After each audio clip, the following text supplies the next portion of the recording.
Bueno, hermanos, la última vez que hablábamos y nos reunimos, estábamos hablando, nos encontramos dentro del contexto de los dones espirituales. Y esta es la doctrina que hemos estado agotando en los últimos meses, luego de haber visto la doctrina de las Escrituras, la doctrina de Dios, la doctrina del hombre, la doctrina del pecado, la doctrina de Cristo. Ahora estamos viendo la doctrina del Espíritu Santo y ya hemos agotado muchos temas del Espíritu Santo y nos encontramos dentro del Espíritu Santo en el tema de los dones. Ya vimos el Espíritu Santo como persona, el Espíritu Santo, el fruto, hemos visto todos los temas anteriores y estamos específicamente en el de los dones. Y de los dones hemos visto los dones espirituales, los dones en el Antiguo Testamento, los textos más comunes que hacen referencia a los dones, quién los da, cuándo los da, a quiénes los da. Vimos el propósito e iniciamos las diferentes posturas que hoy se tienen con respecto a los dones. Y hablamos de que en sentido amplio existen dos posturas, el cesacionismo y el continuismo. Y el continuismo tiene cuatro posturas dentro del continuismo, la postura pentecostal, la postura carismática, que no es lo mismo, aunque la pongo junto aquí, la postura de la tercera ola, que no es lo mismo que la pentecostal ni la carismática, y la postura abierta pero cautelosa, abierto pero cuidadoso. De esas posturas ya vimos la del cesacionismo y respondíamos la pregunta, ¿cómo actúa el Espíritu Santo en la iglesia de hoy? O realiza sanidades milagrosos, mensajes en lengua. Hay un nuevo bautismo, el bautismo del Espíritu, y hemos visto eso. Y de la postura cesacionista dijimos que viene de la palabra cesar, por eso cesacionismo, afirma que los dones milagrosos como lenguas, profecías y sanidades dejaron de ser practicados en algún momento después del primer siglo. Hablábamos de que dentro de la postura del cesacionismo existen dos extremos, uno que cree que todos los dones cesaron y uno que cree que hay dones de la lista que presenta Pablo en Romanos y en Primera de Corintios, pero hay tres que específicamente cesaron, que son los controversiales que vamos a ver luego de que terminemos las posturas en nuestro recorrido. Vimos del continuismo, hablábamos de que es la creencia de que los dones espirituales continúan, incluyendo sanidad de lengua y milagro, que operan hoy en día. El continuismo, como dije, tiene cuatro diferentes posturas y hay unas interpretaciones que pueden verse diferentes, y esa es la que hemos estado viendo, entre ellas los pentecostales, los carismáticos, la tercera ola y los de abierto pero cuidadoso. Porque es importante que nosotros veamos esto al detalle, y yo sé que eso no está en el libro que le entregamos de Todos Somos Teólogos, por el trasfondo de nuestra audiencia. La mayoría viene o del pentecostalismo, neopentecostalismo, o tercera ola, o vienen del catolicismo, y dentro del catolicismo hay un movimiento que se adscribe al continuismo. No sé si usted lo ha llegado a conocer, que son los católicos carismáticos. ¿Ok? Entonces, por eso hemos entendido de profundizar en esto. Cuando hablamos del continuismo, recuerde, por eso la palabra, así como cesacionismo nace de la palabra cesar, continuismo viene de la palabra continuar. Desde el momento en que los dones empezaron a darse a la iglesia para el propósito de la edificación de la iglesia, el continuismo entiende que están presentes de alguna manera.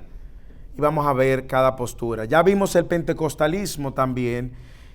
Y el pentecostalismo, decíamos, y esto lo estoy haciendo porque duramos 2 semanas estoy haciendo esta recapitulación, decíamos que se refiere a cualquier grupo de denominación que tenga sus orígenes en el avivamiento pentecostal del 1901 en Estados Unidos, en la calle Azusa, donde ahí se reunieron un grupo de personas para tratar de tener una experiencia similar a Pentecostés, a Hechos capítulo 2. Y a partir de ahí, ¡boom!, empezó el movimiento pentecostal y ese movimiento pentecostal cree algunas cosas de manera general. Lo siguiente: primero, cree que todos los dones mencionados en el Nuevo Testamento están pensados para hoy también.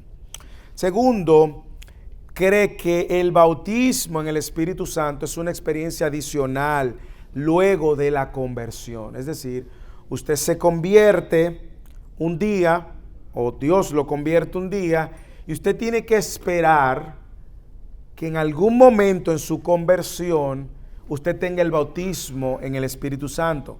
Y ese bautismo en el Espíritu Santo, decíamos, se manifiesta con otro tercer elemento que lo hace yo diferente, y es en hablar en lenguas. Entonces, en otras palabras, ese hablar en lenguas es una señal de que usted ha sido bautizado en el Espíritu Santo. ¿Cuáles son las tensiones que tiene esta posición? Bueno, lo primero es una posición histórica.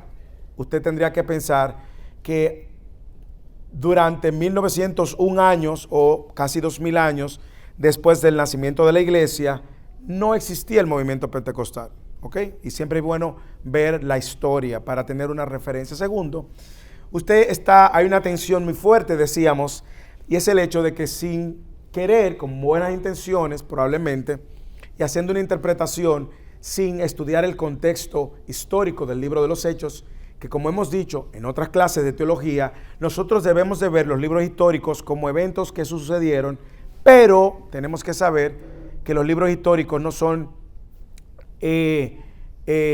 lo que se llaman prescriptivos, es decir, que necesariamente mandan cosas a hacerse, como hemos dicho, el libro de Jueces, Dios le mandó a darle por 7 días una vuelta a Jericó y luego 7 vueltas, y luego usted no ve a Dios prescribiendo eso, nada.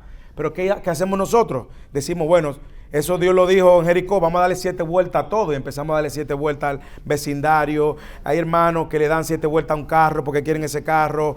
Hay hermanas que le dan 7 vueltas a un siervo porque quieren que el hermano caiga, y entonces hacemos la doctrina de las 7 vueltas. Bueno, no podemos, hemos dicho, hacer doctrina. Ahora, todo libro histórico tiene mucha riqueza teológica, claro, porque todo libro histórico revela el carácter de Dios, la promesa de Dios y la voluntad de Dios. Sin embargo, tenemos que hacer una diferencia entre un libro histórico y algo que es prescriptivo, que es que se manda a la iglesia, ¿ok? Que es lo que sí vemos en la carta de Pablo. Ahora bien, ¿cuál es la tensión que genera el pentecostalismo? Decíamos, bueno, que usted sin querer está generando dos clases de creyentes dentro de la iglesia. Usted tiene los hermanos que nacieron de nuevo y los hermanos que son bautizados en el Espíritu, lo cual pone en una categoría de mayor y superior dentro del mismo cuerpo de Cristo, sin querer dividiendo espiritualmente a la iglesia. A eso tú tienes que sumarle, dentro de ese grupo tú tienes los que son sinceros y los que son hipócritas, porque tú tienes algunos que en su sinceridad dicen, es que yo no puedo hablar en lengua, nunca he hablado en lengua, yo no sé hacer eso. Y hay otros que dicen, bueno, yo quiero estar en la liga mayores, déjame entonces repetir también. Entonces, como hemos dicho, nosotros queremos abordar este tema con mucho respeto. ¿Por qué? Por múltiples razones. Primero, personalmente creo que dentro del mundo pentecostal hay hermanos en Cristo. ¿Ok? Primero. Debemos manejar mucho respeto y si en algún momento, quiero aclarar, he hecho algún comentario que ha sido irrespetuoso con hermanos que están ahí, le pido perdón. ¿Por qué? Porque yo estuve ahí. Y sé que muchas veces uno no necesariamente ve con mucha gracia al que todavía está ahí. Yo creo que es un llamado para todos. Y tercero, porque, como hemos dicho, si nosotros hoy podemos tener algunos desacuerdos con los hermanos pentecostales, el tema del continuismo y el cesacionismo debe de verse como algo de segunda categoría, no de primera categoría. ¿Cuáles son los elementos de primera categoría? Bueno, aquellos que son cardinales para nuestra fe, la salvación solo por gracia, la salvación solo por Cristo, ya me di cuenta que se apagó la pantalla, la divinidad de Jesús, la Trinidad, el nacimiento virginal, son aspectos cardinales que no podemos negociar. Ahí, si diferimos ahí, podemos entonces... Y hay otros aspectos que son secundarios, y yo diría que pudiéramos ponerlo en el secundario. Para ponerle un ejemplo, usted tiene personas, expositores como John MacArthur, que es cesacionista. Y todo el que está aquí respeta a John MacArthur. Y usted tiene personas como John Piper, que es continuista. Y yo creo que todo el que está aquí de alguna manera respeta a John Piper. Pero en el mundo hispano, usted tiene a alguien como Sugel Michelén, que es cesacionista. Y aquí en Respetamos y Seguimos. Pero en el mundo hispano usted tiene a Miguel Núñez, que es continuista, a quien también respetamos. Entonces, ellos se reúnen y hacen ministerio juntos porque saben que este tipo de cosas no son de carácter primario. ¿De acuerdo? Ahora bien, en vista de esto, eso decía, el pentecostalismo tiene esa tensión de que puede crear dos clases dentro de la misma iglesia: el que habla en lengua y el que no habla en lengua, y entre otras tantas variables. ¿Hablan todos en lengua? Bueno, ahí usted va a encontrar un texto en las Escrituras donde Pablo claramente dice que no todos hablan en lengua. Entonces tú encuentras que en el pentecostalismo la evidencia de que tú has sido bautizado en el Espíritu, hablar en lengua, y Pablo en 1 Corintios dice que no todos hablan en lengua. Entonces hay unas tensiones que indiscutiblemente deben de ser cuestionadas. Mi reina, ¿tú me puedes prestar tu Biblia? Ok, la segunda postura es el carismático. Están levantando mano aquí. Señores, eso yo lo hablé.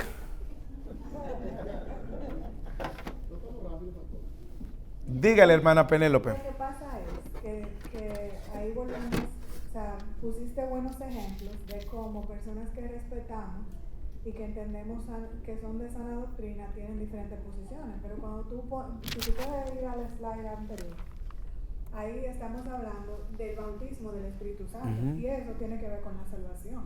Entonces cuando una persona me dice a mí que para yo experimentar estos dones espirituales yo tengo que recibir un bautismo en el Espíritu Santo, eso, y corrígeme si estoy equivocada, está en contra de la doctrina de la salvación. No necesariamente, porque la salvación viene por creer que Cristo es el Señor y el Salvador. Ok, punto. Ahora bien, esa es la salvación. Y el nuevo nacimiento sucede en el momento en que tú crees por la fe que Cristo es el Señor y el Salvador. Punto. Ahora bien, tú ahí estás salvo y tienes el Espíritu Santo. Ahora, si de ahí yo creo en un bautismo o no bautismo, mi salvación no depende de eso, de una experiencia secundaria o primaria. ¿Entiendes? Tú puedes tener el creer que hay una segunda experiencia y ser salvo, porque tu salvación no depende de creer que el bautismo en el Espíritu Santo es una segunda experiencia. ¿Me entiendes? O sea, tu salvación depende de lo que la Biblia dice, que la salvación viene por la fe en Cristo para perdón y salvación de tus pecados. O sea, que no importa que yo piense que hay experiencias extras. Si tú eres pentecostal y naces de nuevo, Peter estaba primero. Ok. No, los ejemplos que yo puse de Sugel y de Piper, ellos no son pentecostales. Ok, ellos son continuistas, pero no pentecostales. Te digo porque estoy segura que ellos no piensan que hay una segunda experiencia. Claro. Ahora bien, vamos a ver. Tú vas a ser salvo por hablar y mencionar esos ejemplos. Claro. Cuando yo mencioné a Sugel y a Miguel y a Piper y a MacArthur, yo no estoy hablando de Sugel pentecostal ni Piper pentecostal, sino continuistas. Muy bueno. Ellos no creen en esto como pentecostales. Es muy buena la aclaración porque es el cross muy rápido. Ahora bien, te voy a poner otro ejemplo. Y tú vas a encontrar hermanos pentecostales que han sido salvos por la gracia en Cristo, se van a morir sin entender eso y van a estar en el cielo, ¿me entiendes? Ahora bien, porque han puesto su fe en eso. Han puesto su fe en la obra, su objeto de la fe es la obra y la persona de Cristo. ¿Ok? Peter. Ok, mi pregunta es la siguiente. Voy a hacer en protesta porque yo levanté la mano antes que Penélope. Ok. Pues mira, te voy a decir, válida tu protesta, pero vamos a tener que entonces hacerla contra el que le dio el micrófono a Penélope. Okay, Fernando. La pregunta a mí, la mayoría de nosotros, como somos latinos, tenemos más experiencias con familiares y parientes y padres, y muchos decimos de su fondo católico. ¿Cómo nosotros podemos poner a los católicos en esta situación? Muy bueno. ¿En qué categoría caen? ¿En qué categoría caen? Voy hacia allá. ¿Pueden ser salvos, no salvos, si no se arrepienten? ¿Qué es lo que...? Muy buena pregunta. El punto es que la pregunta de la salvación, yo te la voy a responder, pero recuerden que cuando terminemos en algún momento de la historia de la vida, vamos a terminar la doctrina del Espíritu Santo, vamos a movernos a la doctrina de la salvación. Pero la diferencia que pasa con el catolicismo es que la salvación considera para tu ser salvo un componente adicional que es una obra, las obras. Entonces ya la salvación no es por la fe, solo por la fe en Cristo, sino que es por la fe más el bautismo, las tradiciones más. Entonces ya su entendimiento de la salvación es el paquete completo, añadiéndole a la obra de Cristo. Y todo el que le añade o le quita la obra de Cristo está en problemas, porque la obra de Cristo es lo único medio para salvar. Pablo dijo, no estoy citando mis propias palabras, si alguien, dice Pablo, yo mismo o un ángel del cielo le predica un evangelio diferente, sea anatema, maldito. Ok, en el caso del pentecostal, el pentecostal para la salvación cree solo en Cristo. Ahora bien, ¿dónde luego encuentra atención en el pentecostal? Viviendo esa salvación, que cree que tiene que mantener la salvación y se abraza de acciones, formas, rituales. ¿Entiendes? No viene siendo en sí, no viene siendo lo mismo. El pentecostal es salvo por gracia y predica a Cristo y cree en Cristo y cree que... Ahora bien, cuando ya tú eres salvo, dice, espérate, pero no te maquille porque tú vas a perder tu salvación. No te haga esto porque tú vas a perder tu salvación. Entonces volvemos al... No, perdón. La salvación es por medio de Cristo. Ahora, la perseverancia de los santos, que es mantengo o no mi salvación, es otro asunto. Igualmente, tú vas a encontrar personas que creen en la elección y vas a encontrar personas que no creen en la elección y van a ser salvos porque creyeron en Cristo para salvación. ¿Entiendes? Por eso es, te voy a poner el ejemplo. Tú no eres salvo cuando tú tienes un entendimiento completo de todas las doctrinas de la Biblia. ¿Ok? Todo el que está aquí está siendo progresivamente santificado y está viendo cómo su manera de vivir es y ha sido transformada por el Evangelio. Pero cuando tú fuiste salvo, tú eras un diamante en bruto y en tus propios trasfondos, malas experiencias, falta de discipulado, tú cometías muchísimos errores, pero tú estabas salva, ¿sí o no? Entonces eso es lo que sucede. Primero ya atrás Pablo y luego Bexy y Blanca con este grupo siempre... espérate, por aquí. Es que este grupo se calienta rápido. Ana. Pastor, mi pregunta es, hablando de cesacionismo y continuismo, ¿estas posturas están una en contra de la otra completamente o si puede haber un punto medio? Muy buen punto, muy buena pregunta.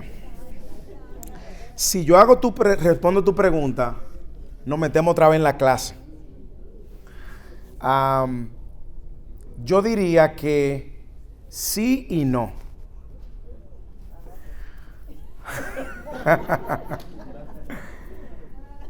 Sí y no, sí y no. Y yo quiero responder tu pregunta al final, por favor, si me la deja, para darle forma a todo lo que viene por delante. Sí y no. Para ahora te voy a responder sí y no, y luego al final respondo tu pregunta. Blanca, Betsy y Ana. Pastor, entonces, hablando del Espíritu Santo y de nuevas lenguas, aquí en Romanos 8:26, donde dice que además el Espíritu Santo nos ayuda en nuestras debilidades. Por ejemplo, nosotros no sabemos qué quiere Dios, que le pidamos en oración, pero Él intercede. El Espíritu Santo ora por nosotros con gemidos que no pueden expresarse con palabras. Y el Padre, quien conoce cada corazón, sabe lo que el Espíritu dice. Entonces ahí, ¿cómo es que con gemidos indecibles? Es lo que yo no entiendo, porque a veces estoy pensando... Pero ahí no está diciendo que es usted que ora con gemidos indecibles. El Espíritu Santo. El Espíritu Santo. Entonces cuando uno ora... cuando uno ora, porque dice el Espíritu Santo, pues que está en nosotros. Voy a tomar lo que dice Blanca. Voy a tomar tu pregunta para aclarar algo que eso nos enseñó. A nosotros se nos enseñó que ese texto apunta que cuando estamos orando en lenguas, estamos orando de esa manera. Y creemos que así es que Pablo pensó y escribió ese texto.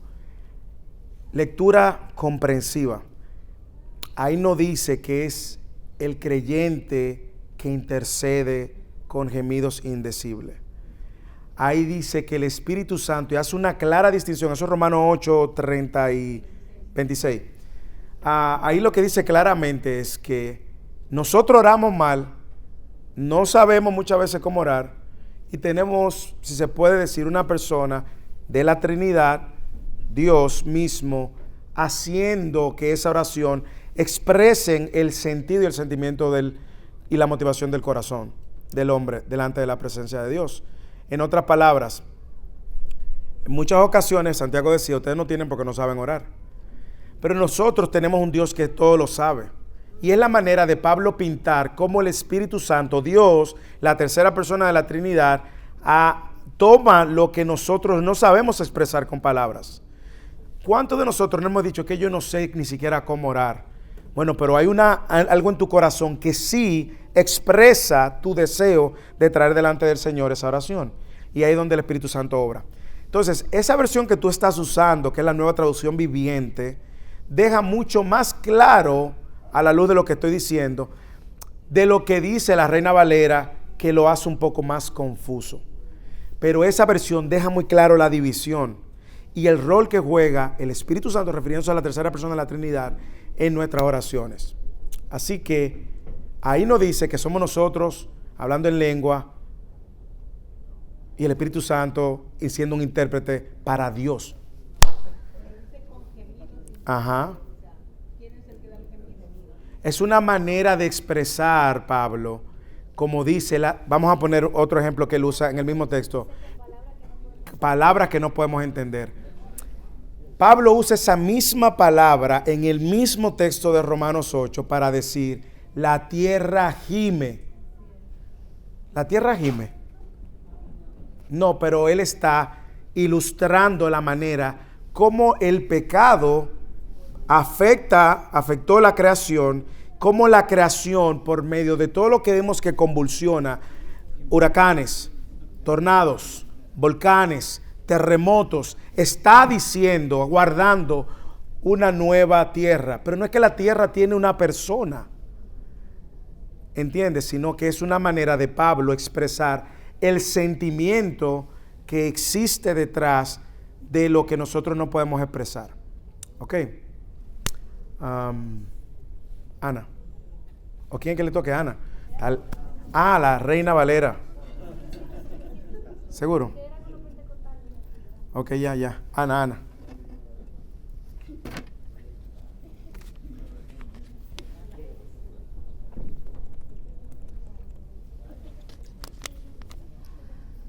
Ay, pastor, ¿en dónde cae lo apostólico aquí? ¿En el pentecostal? Lo apostólico cae en la tercera ola y el neopentecostal. Voy hacia allá. Gracias. Cuando Ana habla del movimiento apostólico del cual ellos eran parte. Para los que no conocen a Ana y a su esposo Camilo, ambos eran líder en la iglesia del Rey Jesús Dallas, que es la iglesia de Guillermo Maldonado, el falso apóstol. O sea que tenemos hermanos que vienen de iglesias de falsos apóstoles y que Dios está haciendo lo mismo que está haciendo en todos nosotros, abriéndonos el entendimiento de las Escrituras. Por eso es su pregunta. Cuando hablemos de la tercera ola y del neopentecostalismo, ahí encajan. Ok, sigo entonces. El Luis Fernando. A ver si no me hago bolas al querer preguntar, porque más que nada es una pregunta quizá personal hacia usted. Ok. De acuerdo a las lenguas, usted como líder de una iglesia pentecostal, ¿qué pensaban de aquellos que no hablaban en lenguas? Yo estuve muchos años en una iglesia pentecostal, nunca hablé en lenguas, ni siquiera lo intenté, pero sí veía una pequeña diferencia entre el trato, aún siendo líder de la iglesia, de las personas que ni siquiera eran líderes, pero según hablaban en lenguas. Excelente pregunta. Esa sería mi primera pregunta. Y mi segunda pregunta sería, hoy, en este momento, dentro de lo que usted está hoy como pastor en una iglesia reformada, ¿qué piensa o cómo podría actuar si usted se topa con un hermano que dice hablar en lenguas? Ok, excelente. Gracias. Muy buena tu pregunta. Muy buena. Déjame empezar por la primera. Yo nazco y crezco en una iglesia neopentecostal. Y vamos a ver una diferencia entre el neo y el pentecostal. Y es que el neo no necesariamente hace un énfasis en esa segunda experiencia. Por lo tanto, para responderte la pregunta, yo te voy a hablar de pastores que conozco y probablemente Bexy me pueda ayudar, porque Bexy sí viene de una iglesia pentecostal donde se promovía, se hacían hasta servicios y retiros del bautismo en el Espíritu Santo, en la iglesia donde viene Bexy. Y yo llegué a ir a predicar a campamentos de Iglesia Asamblea de Dios, donde me invitaban a mí, escuché eso, un muchachito, a ministrar el bautismo del Espíritu a adolescentes o a jóvenes, un campamento. Entonces, yo te voy a decir lo que yo he visto. He visto que efectivamente esa diferencia que tú notas es una diferencia que el cristiano vive.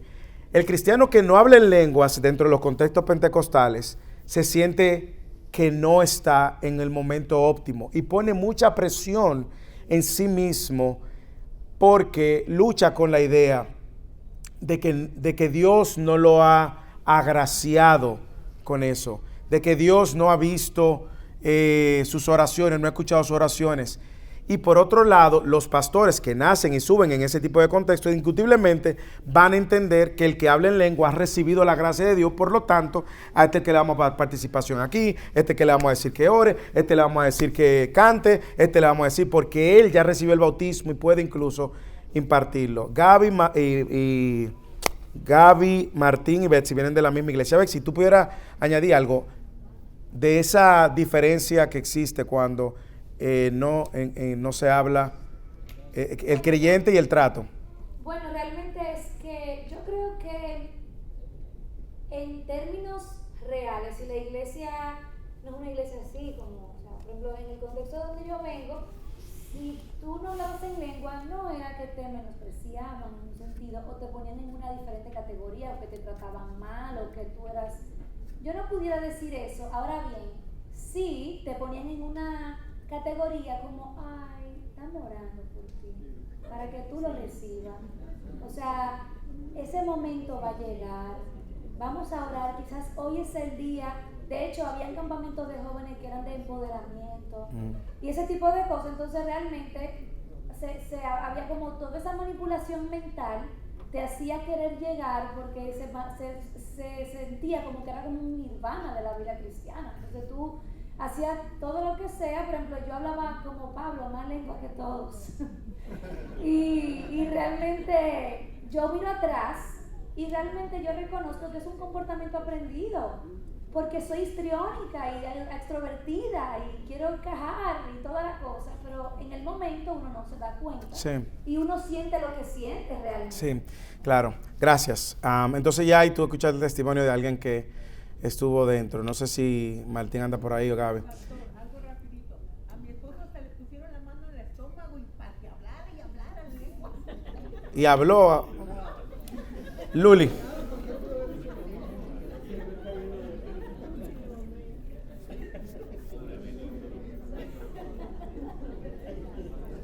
Bueno, yo estuve 17 años en iglesias pentecostales y en una de ellas llegaron unos llamados apóstoles y ellos tenían toda la intención de que cuando uno pasaba enfrente, uno se cayera. Entonces, yo pasaba para orar, ¿verdad? Para que oraran por mí para que César se convirtiera. Y nada, me decían, no sé qué tanto decían, y ¡pum! Entonces la empujaban a uno, digo, pero ¿cuál era la intención? Yo no lo entendí. Un día sí me caí, pero adrede, porque pues, todas se cayeron, entonces tenía que caer yo también. Nunca supe. ¿Por qué? O sea, ¿cuál era la intención? Sí, lo que pasa es, recuerden, la gente, yo creo que hay de las dos, yo creo que hay de todo, porque vamos a ver, yo le voy a hablar ahora de mi experiencia, y mi experiencia no es la autoridad, la escritura es la autoridad, pero voy a hablar de mi experiencia en ese mundo, donde ya en el neopentecostalismo, sí, cuando tú tumbabas gente, tú tenías poder. Y recuerden que nosotros recibimos mucha influencia de Estados Unidos y de los programas de TVN, donde veíamos a Benny Hinn que con un saco tumbaba a la gente. Veníamos otros que decían, ¡fire! ¡Fuego! Y la gente caía. Y yo me encontraba, Bexy testigo, en los campamentos de jóvenes diciendo, ¡fuego! Y los muchachitos cayendo. Entonces se va convirtiendo en una cultura y tú lo puedes hacer con las mejores motivaciones. Sin embargo, yo te puedo decir que existe una incompetencia interna. Y habían hermanos que decían, yo me aparté 7 días en el monte en ayuno para venir con una unción doble. Entonces, ese tipo de lenguajes y ese tipo de te daban. Entonces, ¿qué pasa con el hermanito, el hermano Feligrés? Decía, espérate, que este hermano, había un hermano, yo recuerdo, que él tenía un chofar con aceite. Y un chofar es como un cuerno. Ok. Y escuchaba también, cuando yo hacía radio, yo tenía un chofar, yo lo tengo en mi oficina, pero yo lo tocaba, yo era el que lo tocaba. Cuando uno tocaba ese chofar, señores, uno entendía que había una experiencia especial. Y le voy a decir eso, lo digo porque uno genuinamente cree que está correcto. Y uno, por eso es que le digo, tengamos mucho cuidado y seamos muy sensibles. Respondiendo a tu pregunta, si alguien me dice que habla en lengua, seamos muy sensibles, cuidémonos de burlarnos. Escúchelo de mí, porque uno lo hace sinceramente y dentro de eso, uno en la ignorancia le atribuye o al chofar o a esta gente. Yo recuerdo un apóstol una vez, que él llegó a decir que iba a tener un servicio de oración y que él tenía un aceite especial que había traído de Israel. ¿Usted sabe lo que es eso? Eso se llama fetichismo. Es atribuirle un poder divino a los objetos o a cualquier cosa material. Entonces, en la ignorancia de uno creía que esto es correcto. A eso tú le tienes que mezclar que tú te sentías y lo sentías. Señores, uno lo sentía. Por eso es que cuando venimos a la escritura, si el catolicismo tiene al Papa como la autoridad, la tradición, el magisterio por encima de las escrituras, el movimiento pentecostal y carismático tiene la experiencia por encima de las escrituras. Porque cuando usted tiene a alguien que te dice, yo lo sentí, ahora tú estás luchando con una realidad que él vivió versus la realidad de las escrituras. Por eso es que la Biblia dice que engañoso es el corazón. Yo no puedo dejar que mi experiencia sea la norma de autoridad. Pero tampoco significa, puedo ir al otro extremo a decir que no hay experiencias que uno va a vivir que son coherentes a las escrituras. Porque Dios ha dado una cosa y otra. Sin embargo, la autoridad es la escritura. Genuinamente uno entendía y creía y movía, pero había una tensión entre los ministros y los que vienen de ahí saben, la hermana Fátima y Rafael, que cuando llegaba el ministro fulano, ese. Y para echar fuera demonios, la hermana fulana, esa es. Y que entonces de repente ahora hay una competencia de celebridades que tienen un poder superior.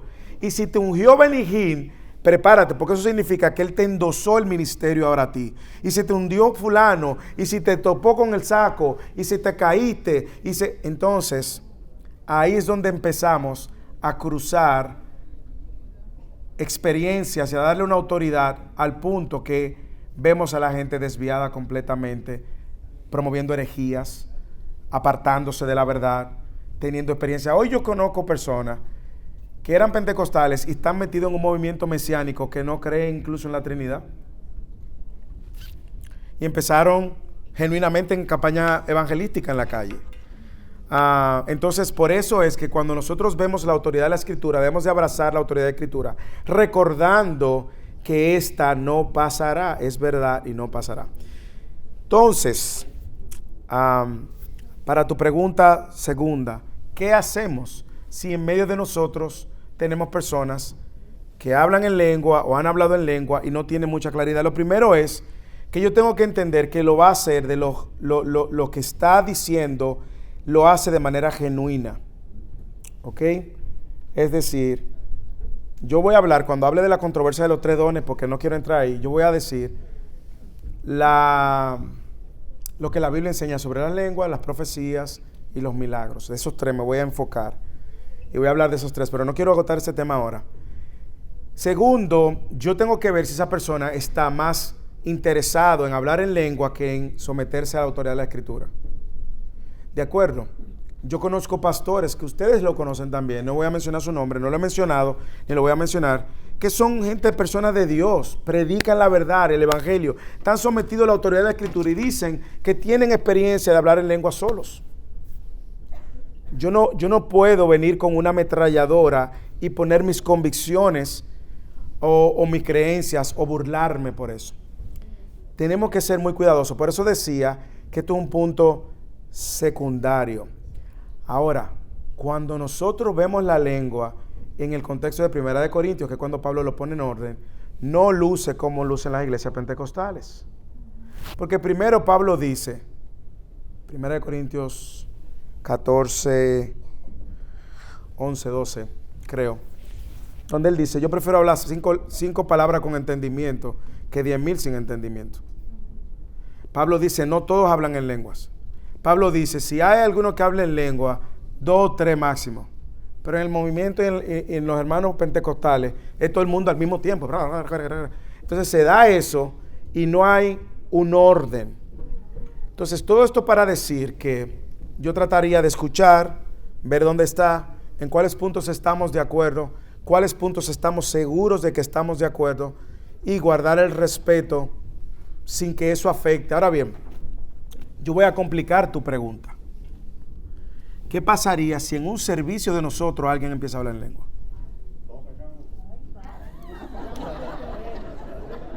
No. ¿Qué pasaría si en un servicio alguien se levanta a hablar en lengua? Lo primero es, para que aprendamos esto, porque puede pasar, hermano. Si el hablar en lengua está siendo de distracción al sermón, algún hermano en amor se le acerca y le dice, hermano,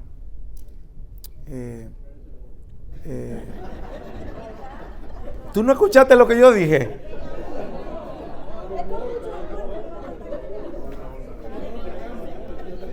No, créame que tenemos que guardar el corazón del hermano en amor, decirle, hermana, si usted quiere, puede orar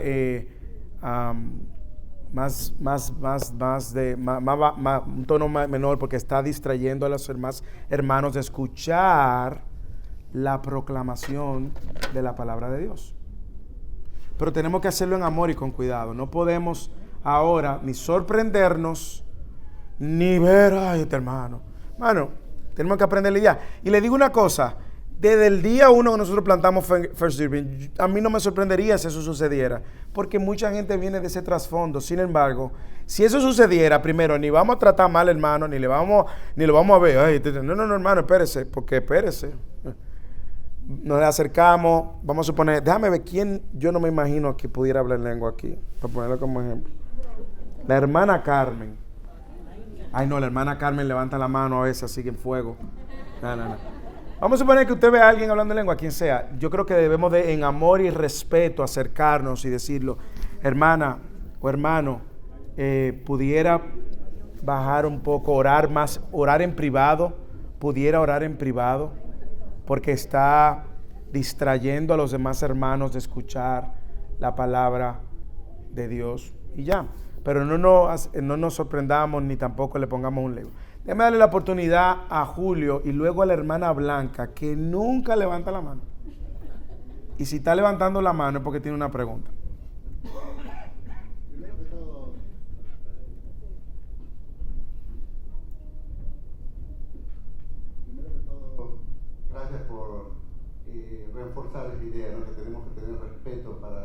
todos los hermanos sobre ese aspecto. Y es muy bonito, como dices, una doctrina secundaria, hasta terciaria tal vez, pero a lo que voy, que la palabra también dice que los dones son para edificación del cuerpo. Y es un punto. Entonces, si nosotros vemos que la expresión de las lenguas no edifica todo el cuerpo, entonces no podríamos categorizarlo como un don. Ahora,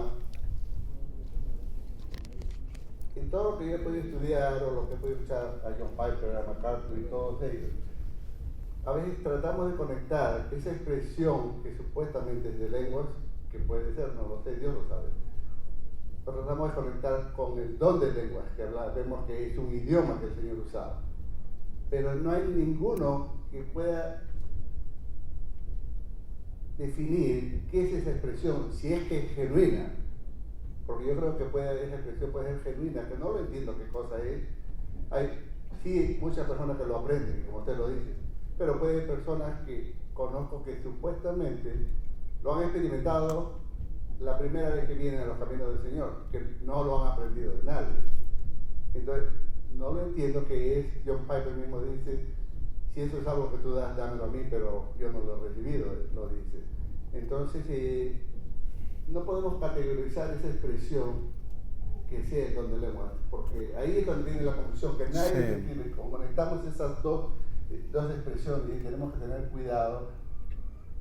Eso es algo que quería decir, ¿no? Porque, gracias. Por todo, el respeto, como dijimos en un momento. Yo nunca lo he experimentado, pero hay cosas que Dios hace que nosotros nunca vamos a entender. Sí, gracias por el punto y la aclaración. Cuando lleguemos, porque no he avanzado del tema de hoy, pero cuando lleguemos vamos a hablar de los dones de mayor controversia y vamos a entrar en cada uno de ellos. Blanca primero, Juan Carlos, que nunca hace una pregunta, y luego Juan Carlos. Bueno, yo sé que la palabra dice que si alguien habla en lenguas, tiene que haber un intérprete. Corto y preciso. ¿Pero eso quiere decir que alguien que hable ese idioma? Sí. Sí, claro. Cuando lleguemos a aclararlo. Si ustedes quieren, yo lo aclaro ahora, pero creo que eso es carne para otra clase.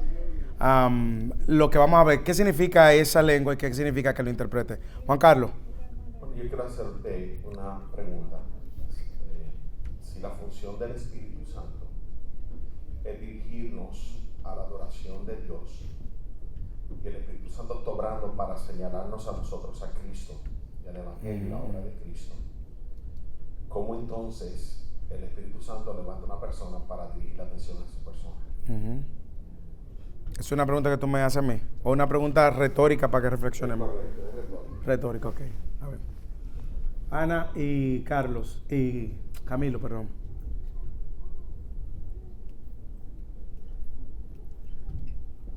Sí, bueno, en el contexto de las lenguas, yo aprendí, o pudiera especificar lo que se habla en las lenguas en el libro de los Hechos, del capítulo 2, se dice que es diferentes lenguas a lo que se habla en 1 de Corintios 14. Por lo que dice el apóstol Pablo aquí en 1 de Corintios 14, dice, pues si oro en lenguas, mi espíritu ora en lenguas, pero yo no entiendo lo que digo. Dice, ¿qué debo hacer entonces? Oraré en el espíritu y también oraré con palabras que entiendo. Y en el contexto de lo que dice de hablar en lenguas en el libro de los Hechos, tiene que ver con idiomas, tiene que ver con lo que fue como un plan para evangelizar, para extender el evangelio a través de diferentes idiomas, por el evento que estaba pasando en ese momento, ¿no? Que era mucha gente de diferentes naciones convertidas al judaísmo, y que el Espíritu Santo, cuando descendió ahí, les dio la capacidad de hablar en otros idiomas para que se entendieran las personas que estaban allí. Pero trayendo ese contexto acá a 1 de Corintios 14, pareciera que fuera así. Lo vamos a aclarar. Yo le prometo que lo voy a aclarar. Lo que les prometo es que lo voy a aclarar con todas las herramientas posibles. Incluso lo vamos a ver en el griego, vamos a ver el contexto de Corintios, vamos a ver la palabra que se usa en Hechos, la palabra en griego que se usa. Y ustedes van a aprender esas palabras en griego porque lo voy a poner en griego y abajo le voy a poner lo que se traduce y significa para que usted vea que es lo mismo, solamente por simple observación. Vamos a ver, hay personas que entienden que es algo diferente a los Corintios, hay personas que entienden que no.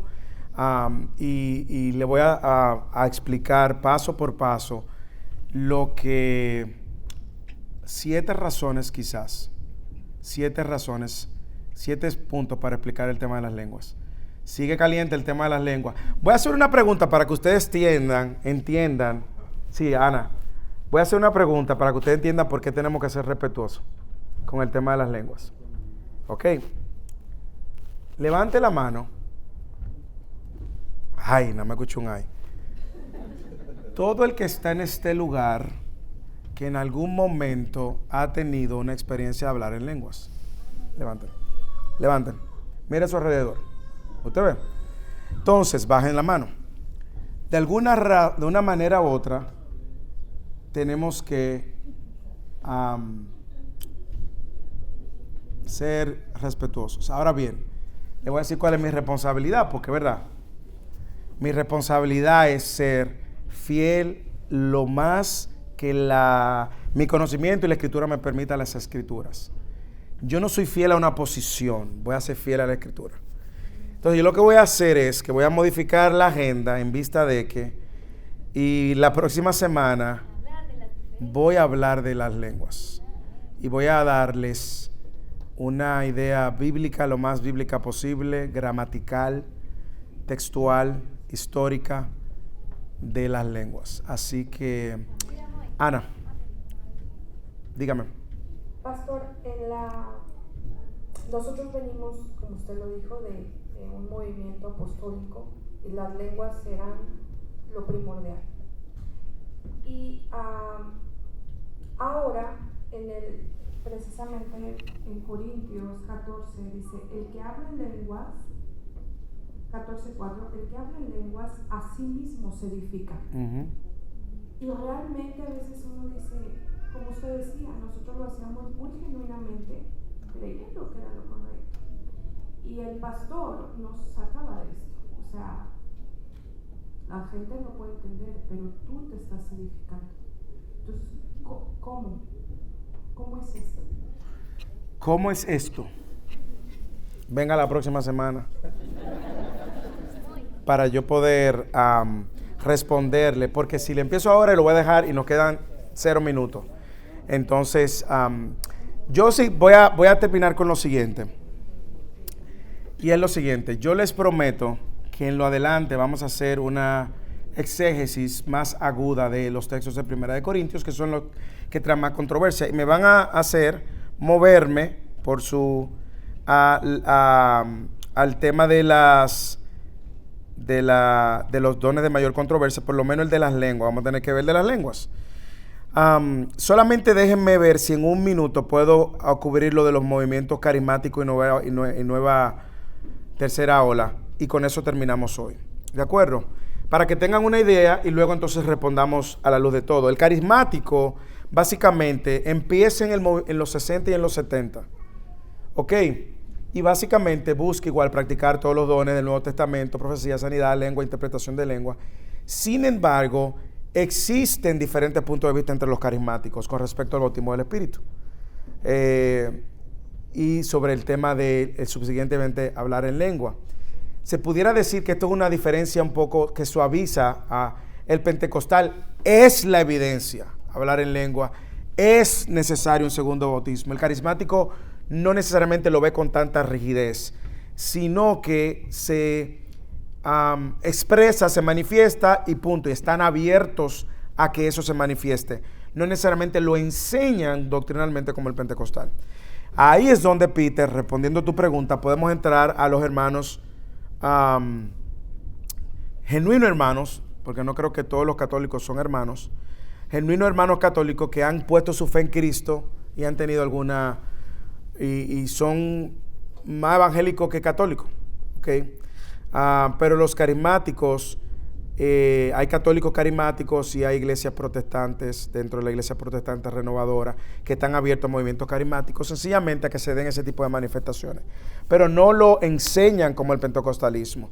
La otra es la tercera ola, que es donde vamos a situar a los apóstoles falsos, que básicamente ellos nacen de una primera ola, donde esa obra regeneradora del Espíritu Santo. Luego viene un movimiento carismático, del cual hablé, del año 60. Es decir, si la primera ola fue con el 1901, la segunda ola fue en el 60 con el movimiento carismático. Ellos son una tercera ola. Y se llaman tercera ola porque animan a todos los creyentes a utilizar los dones y dicen que la proclamación del evangelio viene acompañado por una manifestación de poder, lo sobrenatural. Exacto. Aquí en la tercera ola vamos a tener divisiones. Vamos a tener el neopentecostal conservador y vamos a tener el movimiento apostólico y profético. ¿Ok? El movimiento apostólico y profético es de donde viene la hermana Ana y el hermano Camilo, que en lo personal lo voy a decir con respeto y temor, pero también tengo la responsabilidad de decirlo. Es un falso movimiento. ¿Ok?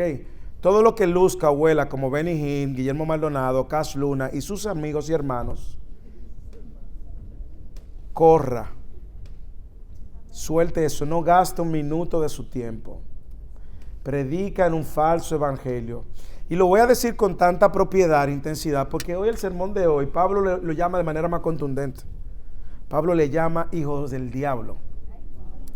Y Jesús en Mateo 7, 21 y 22 lo dice: apártense de mí, yo a ustedes nunca lo conocí.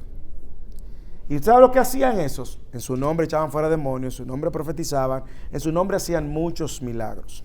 Ahora bien, que puede haber pueblo de Dios dentro de ellos, claro. Mire a Leomar y mire a Ana, mire a Camilo, que vienen de esa misma movimiento. Y míreme a mí, que de una manera u otra estaba metido en eso. Sin embargo, ellos entienden que, por eso usted ve que hay muchas cruzadas de milagros, hay muchas campañas de milagro, pero ¿quién es la figura principal? El individuo que tiene el poder para echar fuera demonios y hacer los milagros. Lo endiosan al púlpito, lo endiosan al punto que lo rodean de un grupo de hombres y mujeres a quien llaman escuderos. Ok, y lo endiosan al punto que creen que ellos tienen realmente unos poderes supernaturales. Usted dirá, pastor, pero yo vi milagros en eso. Pero es que yo no estoy diciendo que la Biblia no dice que hay gente que va a hacer milagros. De hecho, ¿en el poder de quién? Entonces nosotros vamos a ver que, y por eso es cada vez más importante nosotros conocer la verdad. La última postura, para terminar, porque estamos tarde de todas maneras, es la de abierto pero cuidadoso. Están abiertos a la posibilidad de que haya dones milagrosos hoy en día, pero les preocupa la posibilidad de que se den los abusos vistos por este tipo de grupos. Creen que las lenguas de las escrituras son idiomas y que tienen propósitos misionales hoy, como lo tenía cuando Pablo escribió Primera de Corintios. Cuando Pablo escribe Primera de Corintios tenía un enfoque misional entre todas las cosas. Segundo, creen que la profecía y la proclamación de la palabra de Dios, existe una diferencia entre el oficio del profeta, porque ya no hay más profetas, y el don de la profecía, como la proclamación de la revelación de Dios. Tienen una apertura a la sanidad dentro del marco del orden de Dios y la soberanía de Dios. Están más abiertos a orar por el enfermo, por la sanidad y creer que Dios puede hacerlo. Rechazan la manipulación y el abuso de los falsos. Denuncia, al igual que los sensacionistas, los falsos profetas, maestros y evangelistas, y tienen la escritura como autoridad y no la experiencia. ¿Ok? Ese es abierta pero cuidadoso. Pablo, tu respuesta, sí y no. Ya tú me estás haciendo una pregunta personal. Ok, esa es tu postura. Ok, perfecto. Pues entonces ya encontramos un hermano que abrazó una postura, abierto pero cuidadoso, valientemente. Entonces, ¿cuál es la postura mía? Hermano, yo no le voy a decir, porque es que si lo digo, usted puede ser influenciado por mi postura. Yo le animo a que usted estudie, respete y como Pablo se levante y fije su postura. No, mentira, le voy a decir cuál es mi postura. ¿Por qué yo me inclino por ser continuista, abierto, pero cuidadoso? Porque la escritura es continuista. Y si yo voy a ser fiel a la escritura, yo veo en la escritura un ánimo y una intención de una continuidad. Nuestros hermanos cesacionistas abrazan la historia como su mayor evidencia del cesacionismo. Ahora, eso nos pone en dos posiciones diferentes. Y aquí es donde me encuentro, con las manos abiertas y sometida a la escritura. La postura del cesacionista y la del continuista es diferente de cara a las necesidades milagrosas. El continuista va a estar abierto a una manifestación de primera instancia. Va a estar abierto a orar, va a estar abierto a que se haga el milagro. El cesacionista va a tener un paso atrás. Cuidado, no, la voluntad de Dios, sí, oramos igual si es la voluntad de Dios. Por la postura que yo veo en la escritura, es la postura que yo he abrazado. Pero yo puedo estar equivocado, hermanos. Sin embargo, cuando yo hago una línea bíblica y veo 1 Corintios, veo también Romanos, veo lo otro, veo que apunta a una continuidad. Si algún cesacionista aquí en la iglesia o fuera de la iglesia me puede demostrar por la escritura que la escritura dice que cesaron, hermano, mire, yo dejo mi posición, continúe y abrazo la que es bíblica. Pero yo no voy a abrazar posturas porque cualquiera abrazó la postura o porque este hombre abrazó la postura. Hermanos, es lo que nos rige. Si yo voy a ser fiel hermenéuticamente, yo tengo que ser consistente en mi hermenéutica. Y cuando yo he hablado con grandes hermanos que tengo, que son cesacionistas, su posición es la historia y los abusos y el temor a los abusos. Bueno, mi posición debe arrancar en la escritura y luego yo considero los abusos y considero entonces la historia. Ve si tiene más la mano ahí que se le va a desprender el brazo. Si te doy la oportunidad a ti, voy a hacer sesión de persona, pero voy a hacer sesión de persona, dime. Dime. Por ejemplo, cuando uno mira el Antiguo Testamento, al inicio de la iglesia, y uno ve los milagros que se produjeron para validar el ministerio de Jesús, y luego en el inicio de la iglesia la importancia de la lengua para la proclamación del evangelio y los milagros que testificaban que estos apóstoles eran igual que Jesús. Y vemos la iglesia de hoy y no vemos estas cosas porque ya no son necesarias, tenemos toda la escritura. Entonces, en práctica, yo pienso que muchos abrazamos una postura cesacionista porque no estamos promoviendo ni esperando que esos milagros se den. Para validar nada. Tenemos todo el consejo de Dios. Entonces, yo me pregunto, ¿puede una persona mirar estas posturas y decir, bueno, yo me inclino por una postura cesacionista, aunque yo realmente no puedo meter a Dios en una caja? Sí, completamente. Mi único problema con este tema, el término, es como si uno quiere ponerle un cesar a algo que no me corresponde a mí. Ahora, pero cuando veo la práctica de la iglesia en el día a día, nosotros no vemos a gente resucitando. Ahora, que si Dios quiere hacerlo en un contexto en África o en otros lugares, amén. Sí. Pero pienso que también, como que por un lado uno tiene miedo a decir que de manera práctica uno es más cesacionista de lo que uno cree y que no hay que estar como tener que sentir que uno tiene una postura o la otra. Sí, claro. No, y a tu punto, lo único que yo diría, sí, es cierto, probablemente en la práctica, nosotros no estamos viendo eso porque, como tú dices, no es necesario para la validación. Pero eso no significa que yo no diga lo que la Biblia enseña. Y la Biblia es lo que enseña una continuidad. Entonces, si la Biblia enseña una continuidad, yo enseño la continuidad. ¿Dónde, cómo va a lucir? A mí no me corresponde responder esa pregunta. ¿Por qué? Porque como hemos escuchado de testimonios, no vamos a poner la experiencia como autoridad, hay contextos donde la gente, sin saber el idioma, empieza a hablar el idioma y predicar el evangelio. En tribus, en lugares donde no. Entonces, yo no puedo, como Bexy bien señala, poner y encerrar eso en una caja, a Dios en una caja.